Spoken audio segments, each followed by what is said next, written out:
الحمد لله نحمده ونستعينه ونستغفره ونؤمن به ونتوكل عليه ونعوذ بالله من شرور أنفسنا ومن سيئات أعمالنا من يهده الله فلا مضل له ومن يضلله فلا هادي له ونشهد أن لا إله إلا الله وحده لا شريك له ونشهد أن سيدنا وسندنا وحبيبنا وطبيب قلوبنا ومولانا محمدا عبده ورسوله الذي أرسله الله إلى كافة الناس بالحق بشيرا ونذيرا وداعيا إلى الله بإذنه وسراجا منيرا أما بعد فقد قال الله تعالى في كلامه المجيد وفي فرقانه الحميد يا أيها الذين آمنوا اتقوا الله وقولوا قولا سديدا يصلح لكم أعمالكم ويغفر لكم ذنوبكم ومن يطع الله ورسوله فقد فاز فوزا عظيما وقال تعالى ولا تقف ما ليس لك به علم إن السمع والبصر والفؤاد كل أولئك كان عنه مسؤولا وقال تعالى يا أيها الذين آمنوا إذا نودي للصلاة من يوم الجمعة فاسعوا إلى ذكر الله وذروا البيع ذلكم خير لكم إن كنتم تعلمون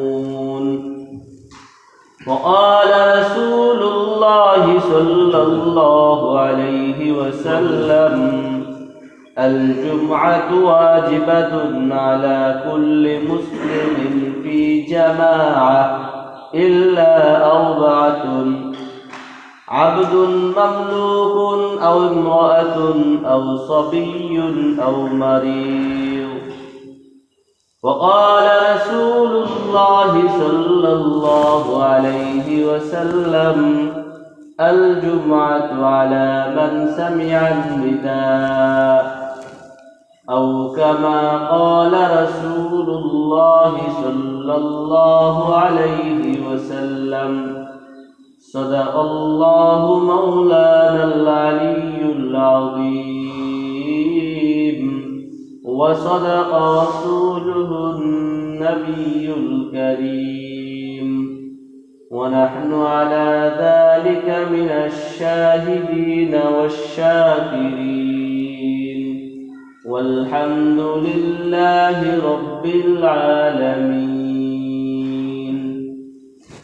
شكر درود إبراهيم اللهم صل على سيدنا محمد وعلى آل سيدنا محمد كما صليت على سيدنا إبراهيم وعلى آل سيدنا إبراهيم إنك إنك حميد مجيد اللهم بارك على سيدنا محمد وعلى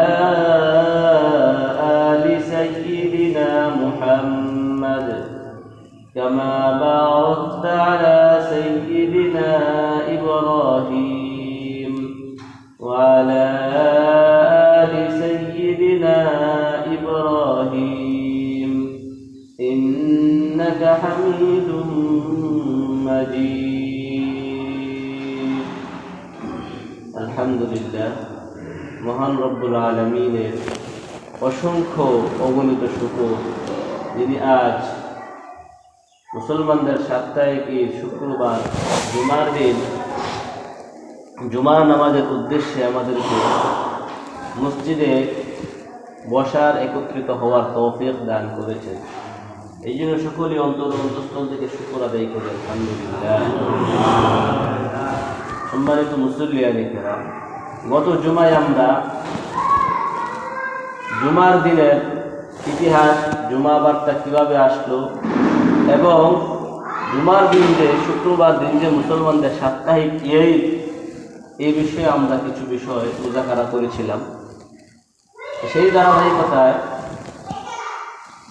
জুমাবার সম্পর্কে আজকে আরও কিছু বিষয় আমরা মুযাকারা করব ইনশাআল্লাহ।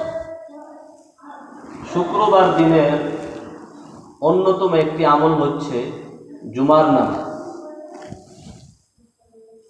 জুমার নামাজ প্রাপ্ত বয়স্ক বালেগ পুরুষদের সকলের উপর ফরজ। আল্লাহ রাব্বুল আলামিনের নির্দেশ, ইয়া আইয়ুহাল্লাযীনা আমানু ইযা নুদিয়া লিস-সালাতি মিন ইয়াউমিল জুমআহ ফাসআউ ইলা যিকরিল্লাহি ওয়া যারুল বাই'। ওহে ঈমানদারেরা, শুক্রবারে যখন আজান হয় অর্থাৎ জুমার আজান, তখন তোমরা জুমার নামাজের উদ্দেশ্যে দৌড়ে যাও। ওয়াদারুল বাই', বেচাকেনা পরিত্যাগ করো, দুনিয়াবি যাবতীয় কাজ পরিত্যাগ করো। যালিকুম খায়রুল লাকুম ইন কুনতুম তা'লামুন, এটা তোমাদের জন্য উত্তম কাজ যদি তোমরা জানতে। কিন্তু হে, তোমরা তো বোকা, জানো না, যার কারণে জুমার আজান হয়ে গিয়েছে, তারপরে মসজিদে যাওয়ার পরিবর্তে তোমরা দুনিয়াবি কাজে, দুনিয়াবি ব্যস্ততার মধ্যে লেগে আছো। তো জুমার আজান হওয়ার পরে দুনিয়াবি কোনো কাজ করা সম্পূর্ণরূপে নিষেধ। জুমার আজানের পরে দুনিয়াবি কাজ সেটাই করা যাবে যেটা আমার জুমার নামাজের জন্য প্রস্তুতিমূলক হয়, যেমন গোসল করা, পবিত্রতা, পাক পবিত্রতা অর্জন করা ইত্যাদি ইত্যাদি। যে কাজগুলো জুমার নামাজের জন্য প্রস্তুতিমূলক হবে, এই ধরনের কাজ ছাড়া, আমার দোকান খোলা আছে, আমি দোকানটা আস্তে আস্তে গুটিয়ে বন্ধ করে ফেলতেছি, আমি খেতে কাজ করতেছি, আস্তে আস্তে আমি খেত থেকে ফিরে আসতেছি, অর্থাৎ আমার এখন কাজ হলো জুমার নামাজের দিকে যাওয়ার প্রস্তুতি গ্রহণ করা। এই প্রস্তুতির জন্য যে কাজগুলো আমাকে করতে হবে সেগুলো ছাড়া অন্য কোনো কাজ আমার করার অনুমতি নেই, সুযোগ নেই। রাসূল করিম সাল্লাল্লাহু আলাইহি ওয়াসাল্লাম বলেন, লা ইয়ানতাহিয়ান্না আকওয়ামুন আন ওয়াদাইহিমুল জুমআত। হায়, মানুষ জুমা ছেড়ে দেওয়ার যে কাজ, এটা থেকে যদি ফিরে না আসে, ফিরে আসতেই হবে, যদি না আসে, আও লা ইয়াখতিমান্নাল্লাহু আলা কুলুবিহিম, আল্লাহ রাব্বুল আলামিন তাদের হৃদয়ের মধ্যে, তাদের কলবের মধ্যে মোহর মেরে দিবেন। সুম্মা লা ইয়াকুনান্না মিনাল গাফিলিন, এরপর তারা গাফেলদের অন্তর্ভুক্ত হয়ে যাবে। হৃদয়ে মোহর মেরে দেওয়া সম্পর্কে আমরা পরে আসতেছি আলোচনা। তো জুমার নামাজ অবশ্যই পড়তে হবে। নবীজি এখানে কঠোরভাবে ধমকি দিয়ে বলেছেন জুমার নামাজ পড়তেই হবে। যারা জুমা পড়ে না, জুমা ছেড়ে দেয়, তাদের এই অভ্যাস পরিত্যাগ করতে হবে। অনেক মানুষ আছে জুমার দিন মসজিদে আসে না, নামাজ ঠিকই পড়ে, ঘরে জোহর পড়ে নেয়, আবার জিজ্ঞেস করে, হুজুর জুমার নামাজ তো পড়ছি না। যদি কোনো ওজোর ছাড়া কেউ জুমা পরিত্যাগ করে, তাহলে তার ব্যাপারে কঠোর ধমকি এসেছে, আমরা সেখানে পরে আসতেছি। রাসূল করিম সাল্লাল্লাহু আলাইহি ওয়াসাল্লাম বলেন, আলা কুল্লি মুহতালাবিন নওয়াফিল জুমা, জুমার উদ্দেশ্যে ঘর থেকে বের হয়ে মসজিদের দিকে যাত্রা করা, সফর করা বা যাওয়া, এটা প্রত্যেক প্রাপ্ত বয়স্ক পুরুষের উপর ফরজ। তবে আছে রাসূল করিম সাল্লাল্লাহু আলাইহি ওয়াসাল্লাম নিজেই সবের ব্যাখ্যা দিয়েছেন, আর জুমআতু ওয়াজিবাতুন আলা কুল্লি মুসলিম ফি জামাআতি, জুমার নামাজ জামাতের সাথে প্রত্যেক মুসলমানের উপর পড়া ফরজ, ইল্লা আরবাতুন, তবে চার শ্রেণীর মানুষ ব্যতীত, আব্দুন মামলুকুন, কৃতদাস, কৃতদাস তো বর্তমানে নেই, আও ইমরাতুন, নারী, আও সবিয়ুন, বাচ্চা শিশু, অপ্রাপ্ত বয়স্ক যারা আছে, বালেগ হয় নাই, আও মারিদুন, অথবা অসুস্থ, এমন অসুস্থ যার কারণে তার জন্য মসজিদে আসা কষ্টকর, সম্ভব নয়, এমন অসুস্থ ব্যক্তির জন্য জুমায় উপস্থিত না হওয়ার সুযোগ, ছাড় রয়েছে, তার উপর ফরজ নয়। আরেক হাদিসে রাসূলুল্লাহ সাল্লাল্লাহু আলাইহি ওয়াসাল্লাম বলেন, আল জুমআতু ওয়াজিবাতুন ইল্লা আলাল আবদি ওয়াল মারআতি ওয়াল মারিদি ওয়াল মুসাফির, জুমা ফরজ, তবে কৃতদাস, নারী, অসুস্থ এবং মুসাফির ব্যতীত। আগের হাদিসে মুসাফিরের কথা নেই, এখানে মুসাফিরের কথা এসেছে। তো বর্তমান জামানায় তো কৃতদাস নেই। এই দুই হাদিসের সমন্বয়ে আমরা পাইলাম যে বর্তমান জামানায় চার শ্রেণীর মানুষের উপর জুমার বিধান অপরিহার্য নয়, জুমা নাই, কি নাই? এর মধ্যে এক নম্বর হচ্ছে নারী, নারীদের উপর জুমার নামাজ নাই, তারা ঘরে পাক পবিত্র হয়ে জোহরের 4 রাকাত ফরজ, আগে পরে 4 রাকাত 2 রাকাত সুন্নাত সহ পড়ে নেবে। প্রতিদিন যেভাবে জোহরের নামাজ পড়া হয় সেভাবেই তারা সেজন্য জোহরের নামাজ আদায় করবে। তারপর হলো অসুস্থ ব্যক্তি, 2 নম্বর অসুস্থ ব্যক্তি, যিনি মসজিদে গিয়ে জুমার নামাজ পড়তে সক্ষম নন, বিছানা থেকে উঠতে পারতেছেন না, অথবা বিছানা থেকে উঠতে পারলেও মসজিদ পর্যন্ত যেতে তিনি অক্ষম,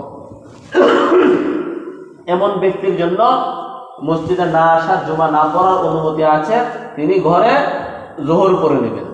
3 নাম্বার অপ্রাপ্ত বয়স্ক বালক, শিশু, শিশুদের উপর, বাচ্চাদের উপর জুমার নামাজের বিধান নেই, জুমার নামাজ তাদের উপর ফরজ নয়, বাচ্চাদের উপর তো কোনো বিধানই ফরজ নয়, বাদবাকি অভ্যস্ত করার জন্য, প্রশিক্ষণের জন্য তাদেরকে নিয়ে আসতে হয়। এ বিষয়ে আমরা পরে আসতেছি ইনশাআল্লাহ। এরপরে হচ্ছে কটা গেল, নারী, শিশু, অসুস্থ। 4 নম্বর হচ্ছে মুসাফির, আপনি সফরে আছেন, ঢাকার উদ্দেশ্যে বের হয়েছেন, অথবা ঢাকা পৌঁছে গিয়েছেন, অন্য কোথাও চিটাগাং গেছেন, অথবা 77 কিলোমিটারের বেশি, অনেকেই মুসাফির কি জিনিস চিনে না। মুসাফির মানে কি? মুসাফির মানে হচ্ছে 77 কিলোমিটারের বেশি পথ সফর করবেন আপনি, এবং যেখানে যাবেন ওখানে 15 দিনের কম অবস্থান করবেন। তাহলে আপনি নিজের এলাকা থেকে বের হওয়ার পরে আপনি মুসাফির হয়ে গিয়েছেন। যেমন আপনি যাবেন হলো ঢাকা অথবা চিটাগাং অথবা অন্য কোনো জায়গায়, যেই জায়গাটা আপনার গ্রাম থেকে 77 কিলোমিটার বা তার বেশি দূরত্ব, তাহলে আপনি চরপাড়া থেকে বের হয়ে 2 পর্যন্ত যাওয়ার পরে আপনি মুসাফির, বা এদিক দিয়ে সিদ্ধ সাতপুর গেলেই আপনি মুসাফির। আপনি জোহরের নামাজ যদি একা পড়তে হয় তাহলে 2 রাকাত পড়বেন, আসর এবং এশা যদি একা পড়তে হয় 2 রাকাত পড়বেন, আর জামাতের সাথে পড়লে তো জামাতের সাথেই পড়বে, 4 রাকাতই পড়তে হবে। অনুরূপভাবে জুমার নামাজ যদি অসুবিধা হয়, না পড়ার সুযোগ আছে। সুন্নত নামাজ রাস্তাঘাটের অসুবিধা থাকলে, বা এমনিতেও সুন্নতটা তখন আর সুন্নতের মুআক্কাদা থাকে না, অপরিহার্য থাকে না, ছাড়তে চাইলেও ছাড়লেও কোনো জবাবদিহিতা বা বাধ্যবাধকতা নাই। আপনি গেলেন, তারপরে যদি 15 দিনের কম থাকতে হবে, এখন ঢাকা আমি চাকরি করি, থাকি 1 মাস 2 মাস বা লম্বা সময়, তাহলে আবার মুসাফির হবো না। তাহলে এই ক্ষেত্রে আমি আমার বাড়ি রেখে ঢাকা পর্যন্ত পৌঁছার আগ পর্যন্ত রাস্তাটা যেটা, ওই রাস্তার মধ্যে আমি মুসাফির থাকবো, কিন্তু আমি ঢাকা বা চিটাগাং আমার কর্মস্থলে পৌঁছার পর আমি মুসাফির থাকবো না।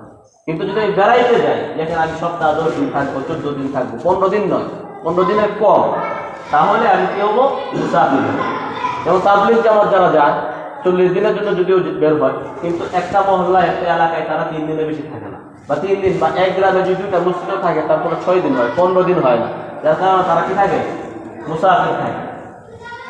তো মুসাফিরদের জন্য শরীয়ত অনেকগুলো ছাড় দিয়েছে। রমজান মাসে রোজা রাখতে যদি কষ্ট হয়, রোজা রাইজা সফর করা শুরু করলে তখন সেই রোজা আবার রাখতে হবে। আপনি সফরে আছেন, সাহারির সময় নিয়ত করলেন যে সফরে কষ্ট, রোজা রাখলাম না, তাহলে না রাখার সুযোগ আছে। ফরজ নামাজ অর্ধেক করে দেওয়া হয়েছে, 4 রাকাত বিশিষ্ট নামাজগুলা, সুন্নত গুলাও না পড়ার সুযোগ রয়েছে, জুমার নামাজও না পড়ার সুযোগ রয়েছে। এই 4 শ্রেণী ছাড়া বাকি আমরা যারা আছে, যারা আমরা রিক্সাতে কাজ করতেছে, কৃষক চাষাবাদ করতেছে, রোয়া লাগাইতেছে, আজকে জুমার দিন জুমার নামাজে আসে না, তাদের জন্য জুমা না পড়ার কোনো অনুমতি শরীয়ত দেয় নাই। জুমা যে তারা পড়তেছে না তাদের ব্যাপারে কি ধমকি, একটা ধমকির হাদিস তো আমরা বলেছি, আরো ইনশাআল্লাহ একটু পরে আসবে। রাসূল করিম সাল্লাল্লাহু আলাইহি ওয়াসাল্লাম বলেন, আল জুমআতু আলা মান সামিআ নিদা, জুমার আযান যাদের কানে পৌঁছে, অর্থাৎ যাদের উপর জুমা ওয়াজিব এমন ব্যক্তিদের ক্ষেত্রে বলা হচ্ছে জুমার আযান পৌঁছেছে, আসে জুমায় আসতে না, এই অনুমতি তার নেই, জুমায় অবশ্যই আসতে হবে। জুমার আযান পৌঁছে না, একজন ব্যক্তি মরুভূমিতে আছে অথবা বিরাট জঙ্গল, ওই যে সিলেটে সাতছড়া লম্বাছড়া এগুলাতে আছে 7-8 কিলো, বা সুন্দরবন বিরাট বন জঙ্গল, জঙ্গলের ভিতরে যারা কাজ করে বা কোনো কারণে ঢুকছে, জুমার আযান আসে না, মসজিদও অনেক দূরে, এমন ব্যক্তিদের জন্য জুমা না পড়ার সুযোগ আছে। যদি জুমা পর্যন্ত যাওয়া তাদের জন্য কষ্ট হয়ে যায়, জামে মসজিদ পর্যন্ত যেতে, তাহলে তারা জোহর করে নেবে। ওটা বিশেষ হালত, ওটা সাধারণ জায়গায় দুই মাসালা প্রযোজ্য হবে। তো জুমা সকলের জন্যই অপরিহার্য, 4 শ্রেণীর মানুষ ছাড়া আর কারোর জন্য জুমার নামাজ ছাড়ার কোনো সুযোগ নাই। জুমা এটা একটা আলাদা ফরজ, জুমা ফরজ না যাদের উপর, তাদের উপর একবার নামাজ মাফ, বিষয়টা এরকম না। যাদের উপর জুমা ফরজ নয় তাদের উপর কি জোহর, তারা জোহর করে, কিন্তু মুসাফির তার উপর জুমা নাই, মানে জোহর নামাজ মাফ এরকম না। তিনি কি করবেন, সফরে আছেন, গাড়িতে আছেন, জুমা পড়তে পারছেন না, জুমা তো জামাতের সাথে পড়তে হয়, জামাত ছাড়া জুমা হয় না, তো তিনি একা একা কি করে নেবেন, জোহর করে নেবেন। মুসাফির হলে 2 রাকাত, মুসাফির না হলে নারী পুরুষ অসুস্থ ব্যক্তি তারা জোহরের 4 রাকাত, অন্যান্য দিন জোহর যেভাবে পড়া হয় সেভাবেই তারা সেদিনও জোহর পড়ে নেবেন। তো জুমার নামাজ পড়লে কি হয়, আল্লাহ রাব্বুল আলামিন কুরআনে কারীমে আমরা এর আগে একটা আয়াত তেলাওয়াত করেছি, যালিকুম খায়রুল লাকুম ইন কুনতুম তা'লামুন, জুমার নামাজ তোমরা পড়তে আসো, জুমার নামাজ তোমাদের জন্য উত্তম আমল যদি তোমরা বুঝতে। কিন্তু আমরা তো বোকা, আমরা তো বুঝি না কোনটা আল্লাহ তাআলার পক্ষ থেকে আমাদের জন্য ভালো, উত্তম, শ্রেষ্ঠ নিয়ামত দেওয়া হয়েছে, সেই নিয়ামত আমরা চিনি না, আমরা বুঝি না। আল্লাহ রাব্বুল আলামিন কুরআনে কারীমে জায়গায় জায়গায় বিভিন্নভাবে বিভিন্ন উপস্থাপনায় মানুষকে, বান্দাকে কল্যাণের পথে, নেক কাজের পথে উৎসাহ দিয়েছেন, বিভিন্ন পুরস্কার ঘোষণা করেছেন। আল্লাহ রাব্বুল আলামিন বলেন, ফাস্তাবিকুল খায়রাত, তোমরা কল্যাণের পথে প্রতিযোগিতা করো, ওয়াসারিউ ইলা মাগফিরাতিম মির রাব্বিকুম ওয়া জান্নাতিন আরদুহাস সামাওয়াতু ওয়াল আরদ, তোমরা তোমাদের রবের ক্ষমার দিকে দ্রুত অগ্রসর হও, দৌড়ে যাও, এবং জান্নাতের দিকে দৌড়ে যাও যার প্রশস্ততা আসমান জমির বরাবর। উইদ্দাত লিল মুত্তাকিন, এই জান্নাত তাদের জন্য বানানো হয়েছে মুত্তাকিদের জন্য। এই যে আল্লাহ রাব্বুল আলামিন জায়গায় জায়গায় বিভিন্নভাবে মানুষকে কল্যাণের পথে উৎসাহ দিয়েছেন, সেই কল্যাণের একটা হচ্ছে জুমার নামাজ। হযরত ইয়াজিদ ইবনে আবি মারইয়াম রাহিমাহুল্লাহ, উনি একদিন জুমার নামাজে যাচ্ছেন, একজন তাবেঈ। তো পথে আবায়া ইবনে রিফাআ রাহিমাহুল্লাহ তাবেঈ, ওনার সাথে সাক্ষাৎ হলো। তো তিনি বললেন, হে আবশির, তুমি সুসংবাদ গ্রহণ করো, তুমি জুমা পড়তে যাচ্ছ, তোমার জন্য একটা বিরাট সুসংবাদ আমার পক্ষ থেকে, আমার পক্ষ থেকে না, আমি তোমাকে দিচ্ছি। সুসংবাদটা মূলত নবীজির পক্ষ থেকে। খুতাকা হাদিহি ফি সাবিলিল্লাহ, তুমি যে জুমার দিকে যাচ্ছ, তোমার এই জুমার দিকে যতগুলো পদক্ষেপ পা ফেলতেছো, এই প্রতিটি কদম তোমার আল্লাহর রাস্তায় ফেলা হচ্ছে। কিভাবে?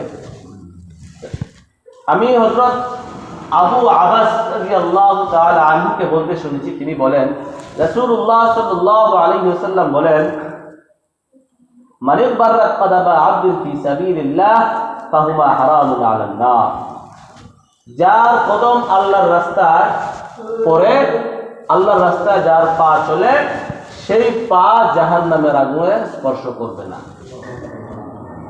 তো তুমি জুমার নামাজে যাচ্ছ, জুমার নামাজটাও আল্লাহর রাস্তা। এখানে হযরত সাহাবী, নবীজি সাহাবী হযরত আবু আবাস রাদিয়াল্লাহু আনহু কি বলতেছেন, জুমার নামাজটাকেও আল্লাহর পথে, আল্লাহর রাস্তার একটি কাজ, আল্লাহর রাস্তায় পা ফেলা বলে গণ্য করছে। আল্লাহর রাস্তায় পা ফেললে কি ফজিলত? রাসূল করিম সাল্লাল্লাহু আলাইহি ওয়াসাল্লাম বলেন, লা ইয়াজতামিউ মুবাউন ফি সাবিলিল্লাহি ওয়া দুখালু জাহান্নাম ফি জাওফি আবদিল মুসলিম, কোন মুসলমানের পেটে আল্লাহর রাস্তার বালি এবং জাহান্নামের আগুনের ধোঁয়া এক হবে না, একত্রিত হবে না। আমার পেটে যদি আল্লাহর রাস্তার বালি প্রবেশ করে থাকে, তাহলে এই পেটের মধ্যে জাহান্নামের আগুনের ধোঁয়া স্পর্শ করবে না। আগুনে জ্বলা তো পরে, আগুনের ধোঁয়ায় স্পর্শ করবে। জুমার নামাজে যাওয়া মানে আল্লাহর রাস্তায় যাওয়া, আর আল্লাহর রাস্তায় যারা যায়, আল্লাহর রাস্তার বালু যাদের নাক দিয়ে যায়, যাদের পেটে যায়, তাদের পেটে জাহান্নামের আগুনের ধোঁয়ায় স্পর্শ করবে না। রাসূল করিম সাল্লাল্লাহু আলাইহি ওয়াসাল্লাম বলেন, লাইসা শাইউন আহাব্বু ইলাল্লাহি মিন কাতারাইন ওয়া আসরাইন। আল্লাহ রাব্বুল আলামিনের কাছে দুইটি পদচিহ্ন এবং দুটো ফুটা এবং দুটো পদচিহ্ন থেকে প্রিয় কোনো জিনিস নাই। দুটো ফুটা কি? অতরাতু দুমুউন মিন খাশিয়াতিল্লাহ, আল্লাহর ভয়ে বিগলিত চোখের অশ্রু। আল্লাহর ভয়ে আমি হাত তুলে দুপড়া চোখের পানি ফেলাইলাম। এবং আল্লাহর রাস্তায় যে রক্ত প্রবাহিত হয়, এই দুটো ফোঁটা আল্লাহর কাছে সবচেয়ে প্রিয়। আর দুটো পদচিহ্ন আসারুন ফি সাবিলিল্লাহ, আল্লাহর রাস্তায় যে পা চলে, ওয়া আসারুন ফি ফারিদাতিন মিন ফারাইদিল্লাহ, এবং আল্লাহর ফরজ বিধান পালনের জন্য যে পা চলে। এই দুটো পায়ের পদচিহ্ন এবং আল্লাহর জন্য, আল্লাহর ভয়ে যে চোখের অশ্রু ঝরে, আল্লাহর জন্য যার দেহের রক্ত ঝরে, এই দুটি ফোঁটা আল্লাহর কাছে সবচেয়ে প্রিয় জিনিস। তো আমরা আল্লাহর রাস্তায় পা ফেলে মসজিদে এসেছি, আল্লাহর একটি ফরজ বিধান পালনের জন্য এসেছি। আল্লাহর প্রিয় কাজ করতে এসেছি না অপ্রিয়? তারপরেও তো আমরা আল্লাহ তাআলা সবচেয়ে প্রিয় যে কাজগুলো আছে, এর মধ্যে একটি কাজ আমরা বাস্তবায়ন করতে এসেছি। কিন্তু তারপরও এই জুমার নামাজের প্রতি, জুমার দিনের প্রতি আমাদের কতটুকু গুরুত্ব আছে। রাসূল করিম সাল্লাল্লাহু আলাইহি ওয়াসাল্লাম বলেন, মা মিন রাজুলিন ইয়াতাহারু ইয়াউমাল জুমআতি কামা উমিরা, বান্দাকে যেভাবে নির্দেশ দেওয়া হয়েছে পবিত্রতা অর্জন করতে, সেভাবে যদি একজন মুসলমান পাক পবিত্র হয়ে পবিত্রতা অর্জন করে জুমার দিন, তুম্মা ইয়াখরুজু মিন বাইতিহি হাত্তা ইয়াতিয়াল জুমাতা, এরপর ঘর থেকে বেরিয়ে জুমার নামাজ পড়তে আসে, ওয়া ইউনসিতু হাত্তা ইয়াকজিয়া সালাতাহু, এরপর জুমার নামাজে এসে মসজিদে এসে মনোযোগ দিয়ে কি আলোচনা শুনে, খুতবা শুনে, কোনো ধরনের কথাবার্তা না বলে, ইল্লা কানা কাফারাতান লিমা ক্বাবলাহু মিনাল জুমাতি, তাহলে তার এই আমল পূর্ববর্তী জুমা থেকে নিয়ে এই জুমা পর্যন্ত যত গুনাহ করেছে বান্দা, সকল গুনাহের কাফারা হয়ে যাবে। কি করতে হবে? ভালোভাবে পাক পবিত্রতা অর্জন করে মসজিদে আসতে হবে, মনোযোগ দিয়ে জুমার নামাজ শেষ পর্যন্ত চুপ থেকে মনোযোগ দিয়ে আলোচনা, খুতবা শুনতে হবে। রাসূল করিম সাল্লাল্লাহু আলাইহি ওয়াসাল্লাম আরেকটি হাদিস, মান তাওয়াজ্জা ফাহসানাল ওযুআ, যে ব্যক্তি ওযু করবে, শুধু ওযু করলেই হবে না, ওযুটা ভালোভাবে হতে হবে। ভালোভাবে ওযুর কথা শীতকালে একটু বেশি আসে, বা অসুস্থ ব্যক্তি হলে বেশি আসে, কোনো রকম মানুষ হাত পা ধুয়ে চলে আসে, কিন্তু ওযুটা হক আদায় করে হয় না। এমন ব্যক্তিদের দেওয়া হচ্ছে, যে ব্যক্তি ওযু করবে ওযুটা ভালোভাবে আদায় করবে, সুম্মা আতাল জুমাআতা, এরপর জুমার নামাজের উদ্দেশ্যে মসজিদে আসবে। মাইক দরকার আছে, মাইক ছাড়া শোনা যাবে, মাইক ছাড়া শোনা যাবে। ফাস্তামা কমি আছে, দুই দেওয়া আছে, দেখেন দূরে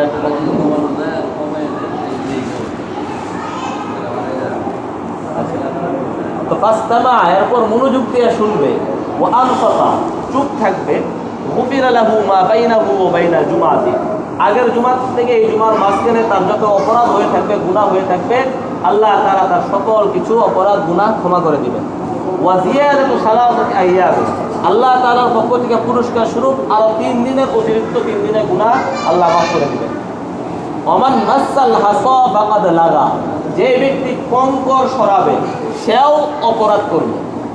এই যে আমরা বলি খুতবার আগে যে দান বাক্স শেষ হওয়ার পরে খুতবা শুরু করতে চাই, যে দান বাক্সটা শেষ হোক, হ্যাঁ কমেই তো দেওয়া আছে, 4 জন কেউ থাকলে একটু দেখেন তো। দান বাক্স যেটা বলেছিলাম, নবীজি বলেছেন যে কেউ যদি কঙ্কর সরায় সেও অপরাধ করেছে।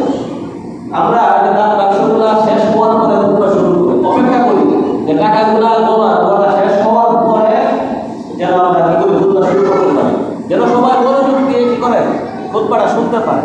তারপরে খুতবা শুরু হওয়ার পরেও দেখা যায় কেউ কেউ টাকা গোনা বা অন্য যে কোনো কাজ, দান বাক্স হাতে নিয়ে যাওয়া, সরানো ইত্যাদি বিভিন্ন কাজ আপনারা করেন বা অনেকেই করে।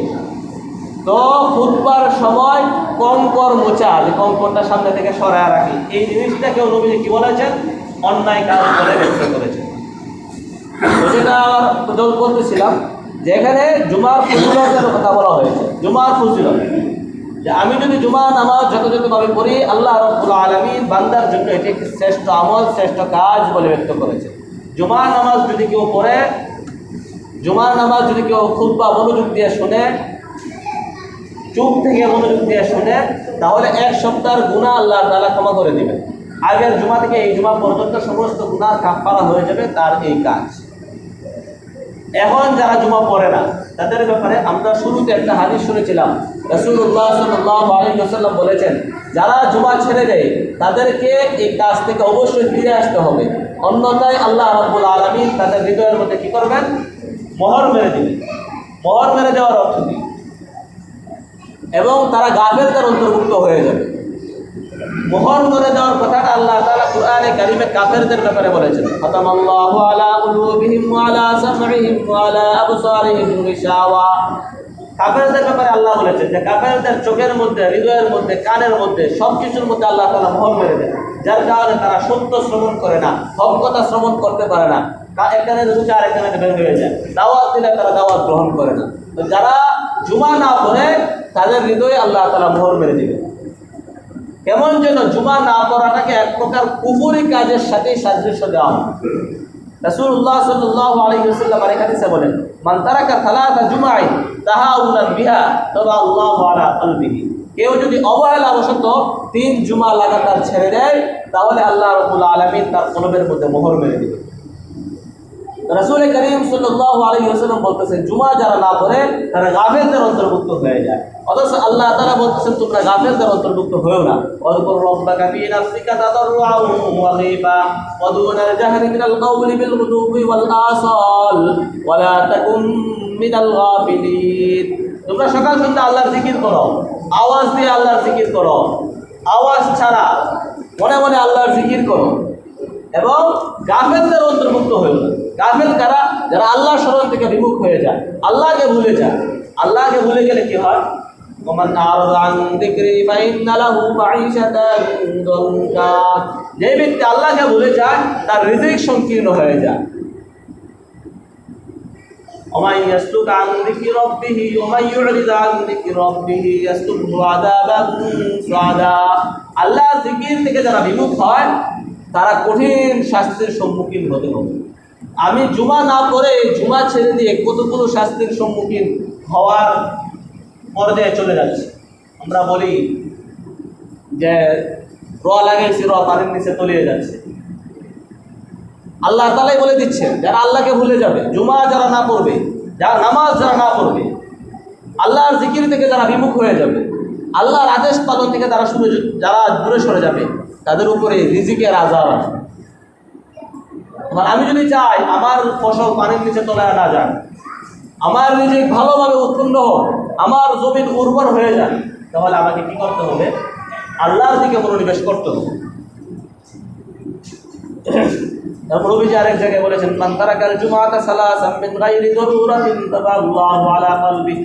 অর্থ একই, ঘোরায় পিছে নবীজি বিভিন্নভাবে বিভিন্ন সময় সতর্ক করেছেন যে প্রয়োজন ছাড়া কেউ যদি জুমার নামাজ ছেড়ে দেয়, প্রয়োজনটা কি, ক্ষেত লাগানো কোনো প্রয়োজন না, প্রয়োজনটা কি, অসুস্থ ডাক্তার দেখাইতে হবে, হাসপাতালে একজন রুগী আছে আমার রুগীর সাথে থাকতে হবে, আর ওইটাও ওজোর হিসেবে ধরা হবে। ওজোর ছাড়া, অপারগতা ছাড়া কেউ যদি জুমার নামাজ না পড়ে, আল্লাহ রাব্বুল আলামিন তার হৃদয়ে মোহর মেরে দিবে। হৃদয়ে মোহর মেরে দিলে কি হবে, একজনকে খেতে কাজ করতেছে, নামে মুসলমান, কিন্তু তাকে যে বলা হবে ভাই নামাজটা পড়েন, সে নামাজের দাওয়াতটা গ্রহণ করবে না, বলবে নামাজ তো পড়ে মসজিদে যাই, উল্টা একটা কথা বলে দিবে। তার মানে কি, তা এমন হৃদয়ে মোহর মেরে দেওয়া হয়েছে, নামাজও আসে। আমরা যারা দায়ী আছি, আমরা যে ফাজাইল আমলের মতো পড়েছি, কিছু মানুষ আছে যারা দাওয়াতের দিকে গিয়ে যারা নামাজ পড়ে না তাদের প্রতি এরা নামাজ পড়ে না, আমি নামাজ পড়ি, আমি বিশাল করে বড় নামাজে হয়ে গেছি, এরকম একটা মানসিকতা চলে আসে। এরকম মানসিকতা চলে আসলে যে ব্যক্তি নামাজ পড়ে না তার থেকে আমি বেশি নামাজ পড়িরা আরো বেশি নিকৃষ্ট হয়ে গেলাম। এরকম মানসিকতা নিয়ে আসে যাবে, দাওয়াত চালিয়ে যেতে হবে, আল্লাহর কাছে দোয়া করতে হবে, কান্নাকাটি করতে হবে। নবীজি কি করেছেন? নবীজিকে তায়েফের ময়দানে জুলুম অত্যাচার করেছে, রক্তাক্ত করেছে, এরপরে নবীজি কি করেছেন? নবীজি করেছেন আল্লাহুম্মা গফির লিকাওমি ফা ইন্নাহুম লা ইয়ালামুন। হে আল্লাহ, আমার উম্মত জানে না, বুঝে না, আমার উম্মতকে আপনি মাফ করুন। তো আমরা তো জুমা পড়বো, এখন কেউ যদি কোনো কারণে জুমার নামাজ পড়তে পারছি না, জুমার নামাজ ছুটে গেছে, জামাত ছাড়া জুমার নামাজ হয় না, জুমার নামাজের জন্য জামাত শর্ত, তাহলে জোহরের নামাজ পড়ে নিতে হবে। কি করতে হবে? উমরে কাজার মধ্যেও আমরা জুমার নামাজটাকে কাজা হিসাবে জোহর নামাজ পড়তে হবে। জুমার দিনও যে কোনো কারণে আমি গাড়িতে ছিলাম বা খেতে কাজ করছি বা অবহেলা হয়েছে, যেভাবেই হোক জুমার নামাজ আমি পড়তে পারি নাই, তাহলে আমাকে জোহর করে নিতে হবে, জুমা পড়ার কোনো সুযোগ নাই। এছাড়াও জুমার সুন্নত আছে, জুমার আগে 4 রাকাত সুন্নতে মুআক্কাদা, জুমার পরে 4 রাকাত সুন্নতে মুআক্কাদা। আমরা এর আগে ওই বিষয়গুলো নিয়ে আলোচনা করেছি। তো এগুলা অবশ্যই আমাকে পালন করতে হবে। সুন্নতে মুআক্কাদার ক্ষেত্রে যদি কেউ অবহেলা করে তাহলে উলামায়ে কেরাম বলেন হাশরের ময়দানে এমন ব্যক্তি নবীজির সুপারিশ থেকে, শাফাআত থেকে বঞ্চিত হওয়ার সমূহ আশঙ্কা রয়েছে। এই জন্য আমি যদি চাই যে নবীর সুপারিশ আমি পাবো, পাইতে হবে, তাহলে সুন্নতে মুআক্কাদার ক্ষেত্রে আমাকে অবহেলা করা যাবে না।